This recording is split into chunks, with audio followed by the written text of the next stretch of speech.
In the headlines, President Buhari approves Transition Committee, signs Executive Order 14 to give it legal backing.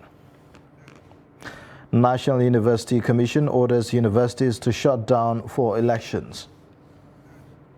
NPC says Nigeria is ready for digital population census, inaugurates publicity committee.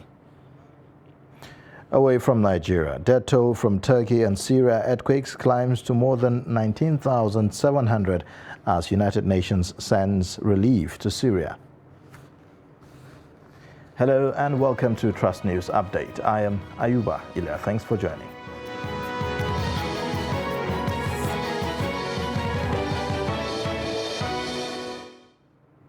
And now the details. Determined to demonstrate that the 2023 general elections will hold as scheduled, President Muhammadu Buhari has approved the establishment of a Presidential Transition Council. The Transition Council will facilitate and manage the 2023 transition program. The committee will be made up of members of the Cabinet, 13 permanent secretaries, members of the National Security Council, Chief Registrar of the Supreme Court, and 2 representatives to be nominated by the President-elect. To give legal backing to the Council, the President has signed Executive Order 14 of 2023 on the facilitation and management of the presidential transitions. A key feature of the Presidential Executive Order number 14 is the institutionalization of a legal framework that will enable a seamless transition of power from one presidential administration to another. The National Universities Commission has ordered the closure of universities across the country to enable students to participate in the February 25 and March 11 general elections. In a letter addressed to vice-chancellors of all universities and directors of inter-university centers, the NUC noted that the directive is based on the instruction of the Minister of Education, Adamu Adamu. The Independent National Electoral Commission had in January presented a register containing 93,469,008 voters for the 2023 elections. Of the total registered voters, the number of young people between the ages of 18 and 34 stood at 37,060,399, representing 39.65% of the total registered voters, while the elderly between the ages of 50 and 69 stood at 17,700,270, representing 18.94% of the total registered voters.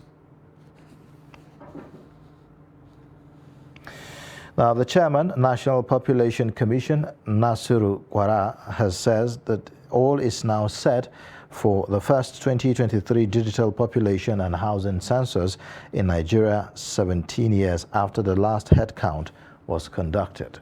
Trust TV's Shafiu Suleiman reports that to this end, a publicity committee for the enumeration expected to deliver credible and reliable database for development purposes has now been inaugurated in Abuja. The report. Too much appeared to be on the Buhari administration's table as it bids farewell to the villa on the 29th of May this year. General elections are billed to hold this month and next. Population census will follow immediately. But the president is determined to leave a legacy of a credible election and a reliable national census for a nation projected to have over 200 million population, growing at a frightening figure. I want to assure and reassure my fellow countrymen and women and the international community the National Population Commission is irrevocably committed to ensuring that everything about the 2023 population and housing census is done rightly and professionally. Preparation for the national housing and headcount is rapidly progressing, with the conclusion of enumeration area demarcation and online recruitment of enumerators and other critical manpower, and now inauguration of the publicity committee headed by the Minister of Information and Culture. Census is taking place close to the election period, when the din of campaign noise is loudest. We must therefore ensure that the electionary campaign does not hinder sensitization of our people and find a deserved place for the census in national discourse. With about 12 billion naira so far expended on the much anticipated national census, last conducted in 2006, concerns, however, remain on the ability of the government to deliver two key national projects in the face of a volatile political and social environment. Shafiu Suleiman, Trust TV News, Abuja. The Court of Appeal Abuja has dismissed a suit by the Allied People's Movement seeking to disqualify Peter Obi as the presidential candidate of Labour Party. Delivering judgment, the president of the court, Justice Monica Dongban Mensah, dismissed the appeal on the grounds that the appeal lacked merit, while APM lacked the legal right to initiate the suit. The appellate court also awarded a cost of 200,000 naira against APM in favor of the Labour Party and Peter Obi, who are the second and third respondents in the suit. Now, while political actors have continued to map out strategies through campaigns to win the forthcoming elections, Benue youth charged their counterparts in the country to sacrifice personal interests for the overall good of the country. The youths want will-be political leaders to put the interest of the country above personal ambitions. Jimmy Azande reports from Makurdi.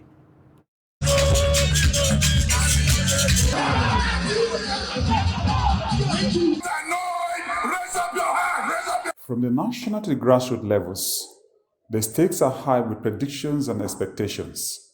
The old and the young are watching keenly to see who and who will emerge leaders at the national and subnational levels after the elections. Some residents of Benue feel the youths are not doing enough to change the wrong narratives in the country.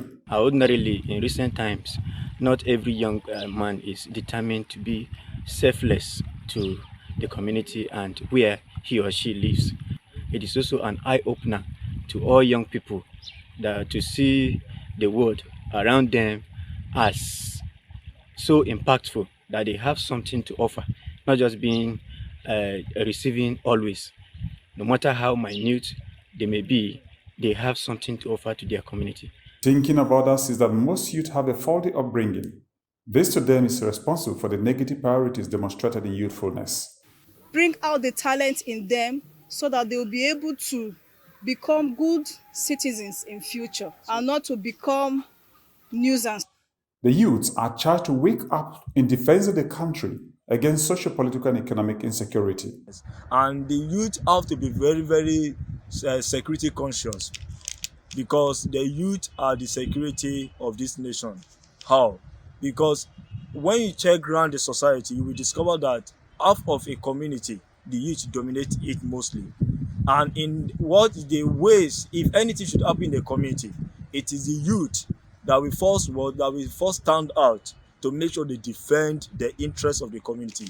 So if we, the youth, can't defend ourselves now, I don't think maybe there's going to be a future for the country. I hope that the youth out there will also try to do well through thick and thin. They should struggle.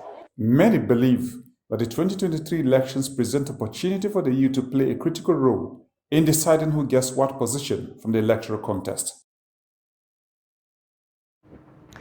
Now, on security matters, the Defense Headquarters says troops have eliminated 77 terrorists in various operations across theaters of operations in the Northeast, North Central and Northwest in the last 2 weeks. The Director, Defense Media Operations, Major General Musa Damadami, said troops of Operation Hadin K operating in the Northeast eliminated 56 Boko Haram and Islamic State of West Africa Province terrorists, apprehended 26 and rescued 59 victims within the period. He said Air Component also eliminated terrorists in recent air operations conducted at Gogore, a terrorist hideout in Damboa, Tumbung Dila and Arege, and nearby settlements in the western fringes of Tumbuns in Borno. Damadami said that a total of 340 terrorists and members of their families surrendered to troops at different locations within the theater. In the Northwest Zone, Damadami said that the troops of Operation Hadarin Daji had within the weeks in review neutralized 16 terrorists and apprehended 7 in different operations across the zone. He said that the troops recovered 12 AK-47 rifles, 16 locally made pistols, 1 FN rifle, 48 rounds of 7.62 mm special ammunition. The Nigeria Security and Civil Defense Corps NSCDC Gombe State Command has arrested a 40-year-old man, Usman Muhammad, over allegedly abusing 12 children sexually. Parading the suspect, the Gombe NSCDC Commandant Waziri Babagoni said that the suspect has been exploiting the victims and having sexual intercourse with them. Ibrahim Ismail reports.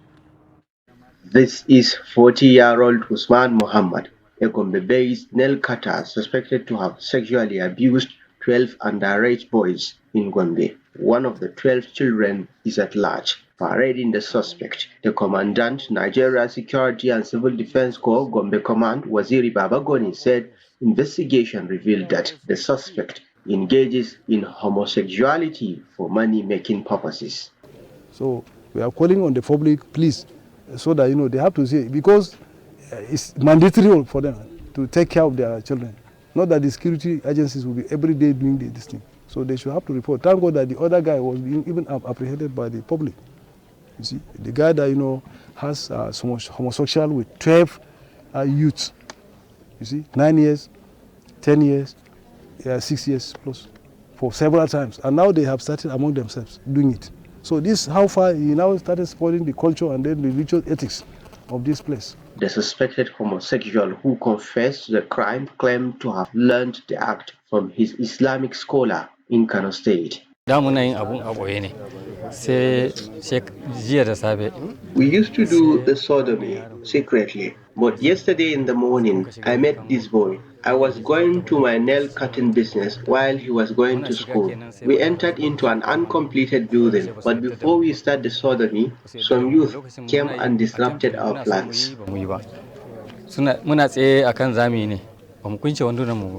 One of the victims is Abdul Karim Abubakar. He narrates his ordeal. The man has a shop in our neighborhood. He once asked me to join him for a sodomy in his shop. I threatened to tell my mother. He pleaded that we should do it once. I then kept quiet. He then approached me for the second time. Parents and relatives of the abused children are demanding the execution of the suspect. I felt very sad. This is very bad and beyond imagination. We can do nothing but prayers. We want this man to be executed. We don't want to see him alive anymore. He should be killed to avoid more exploitation of children. Beyond arresting the suspect, the NSCDC is counseling the underage victims to discourage them from further engagements in homosexuality, while the suspect will be charged to court. From Gombe, Ibrahim Ismail reporting for Trust TV. Now, residents of Jibia local government area of Katsina State are meeting other stakeholders to discuss rising security challenges in the state and fine-tune ways of addressing the problem. At a two-day training, stakeholders discuss potential victims of circumstances and how to ensure collective violence is prevented. Abdullahi Amadi completes the story. Issues such as banditry, terrorism, political thuggery, and social miscreants were brought to the front burner with a view to identifying notorious spots and how to approach them. The training is aimed to analyze and assess the level of engagement of each of them in tackling the issue at stake.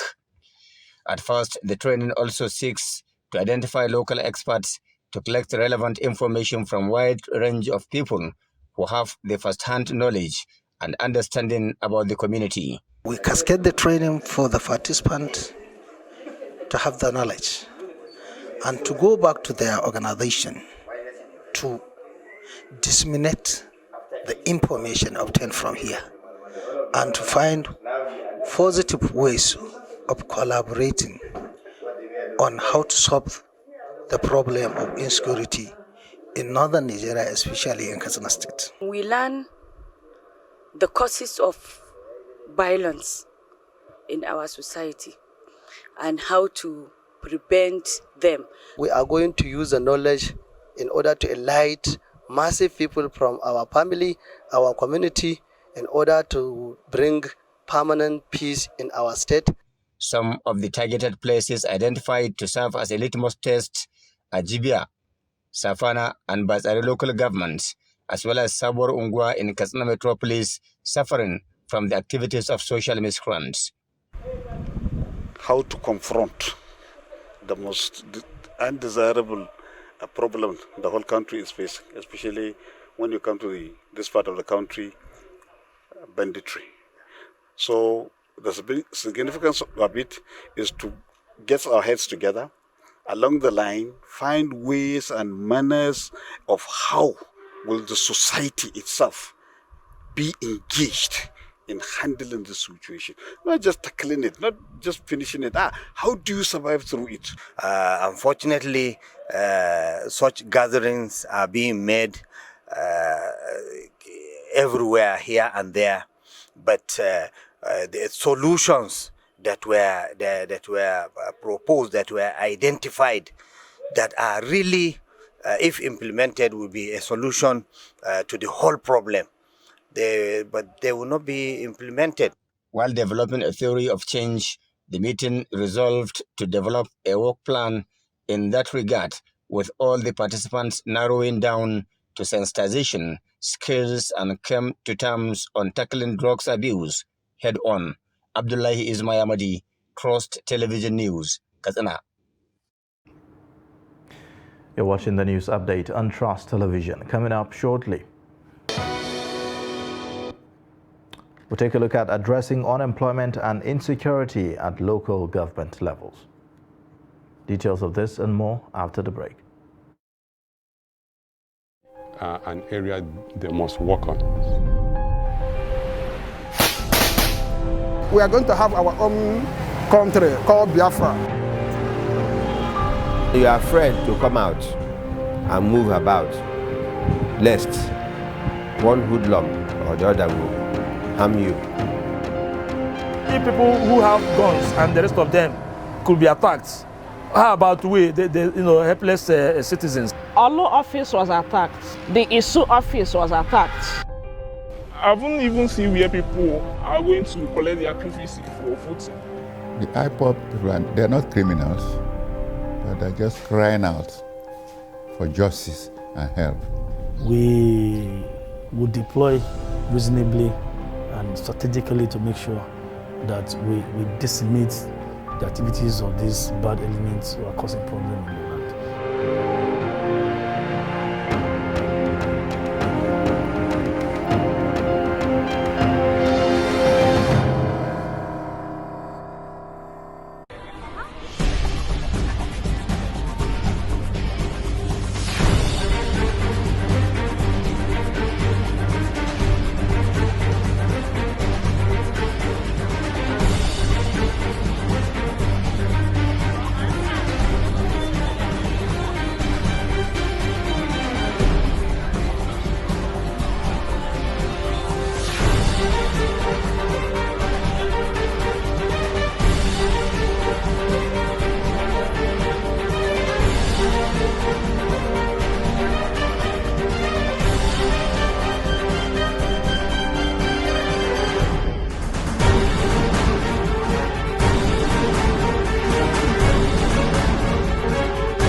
TV, documenting the Nigerian story.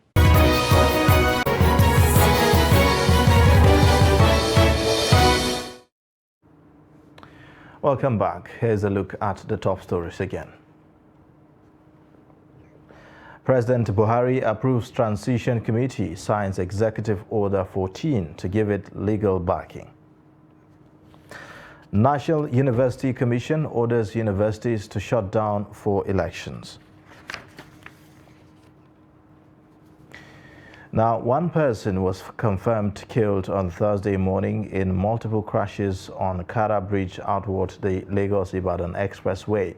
About seven vehicles, including a container-laden truck, were involved in the multiple accidents that have paralyzed movement and left motorists and travelers on the ever-busy road stranded in a nerve-wracking gridlock.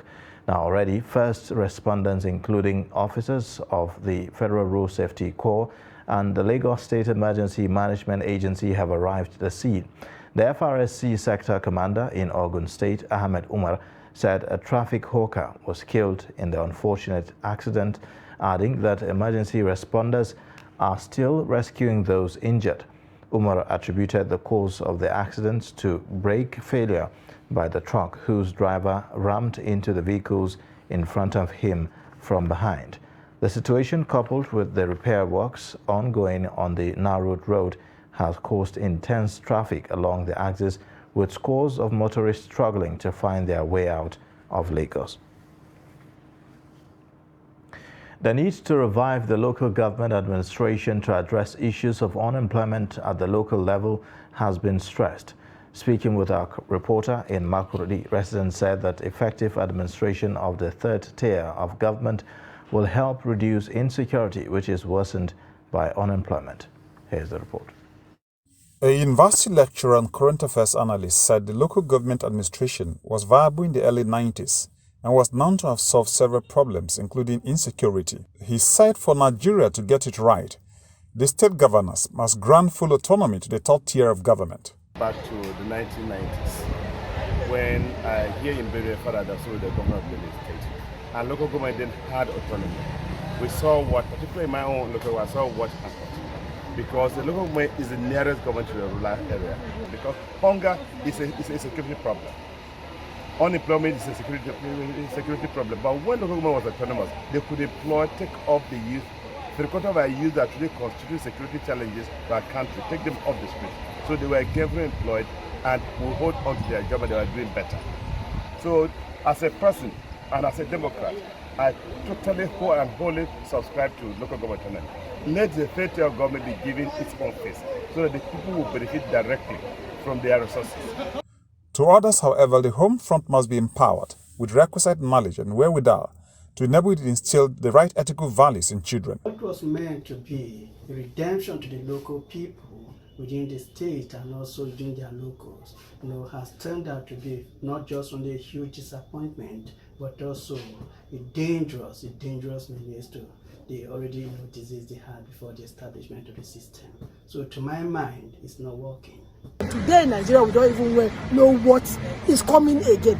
After COVID now, we are not through with COVID. Look at where we find ourselves today. In Nigeria today, with the resources we are having, with your money, you can't get money from the banks. These are issues.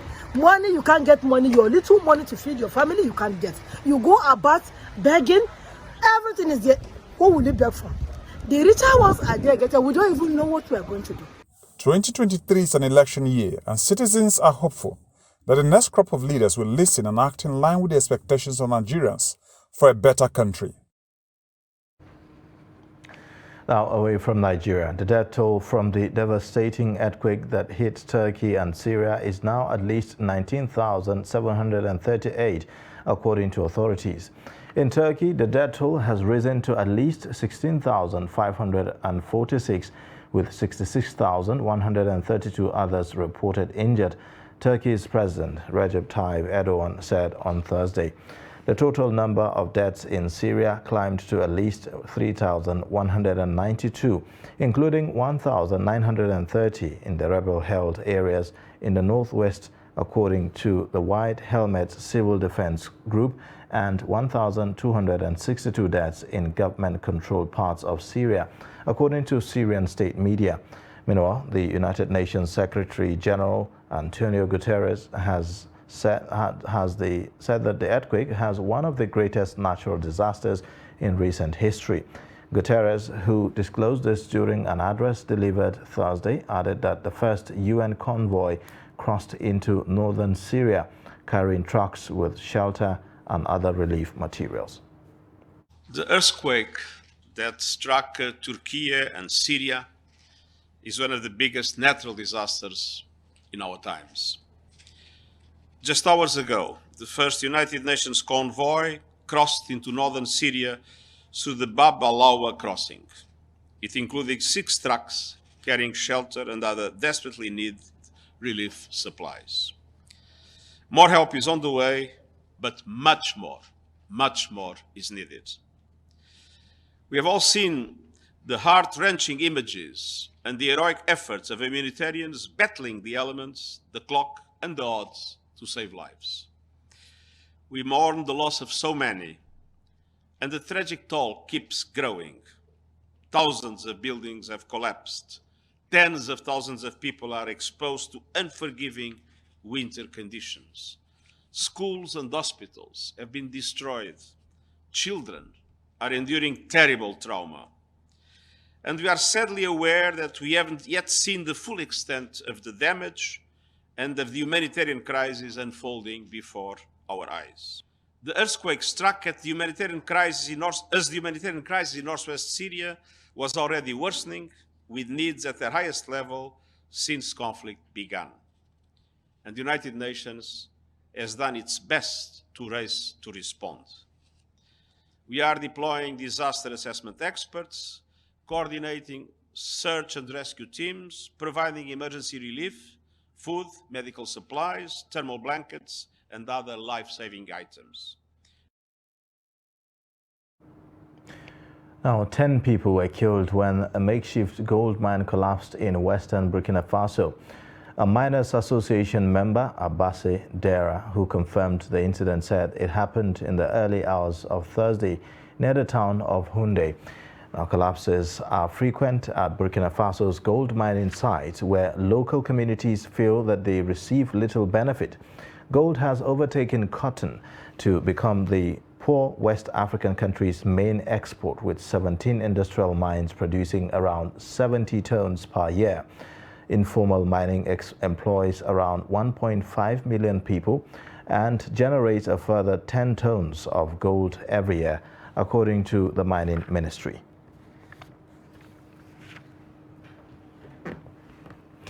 And that's it for the news update. You can watch more via all our social media platforms and also on our YouTube live stream. I am Ayuba Ilya. Thanks for watching. Bye for now.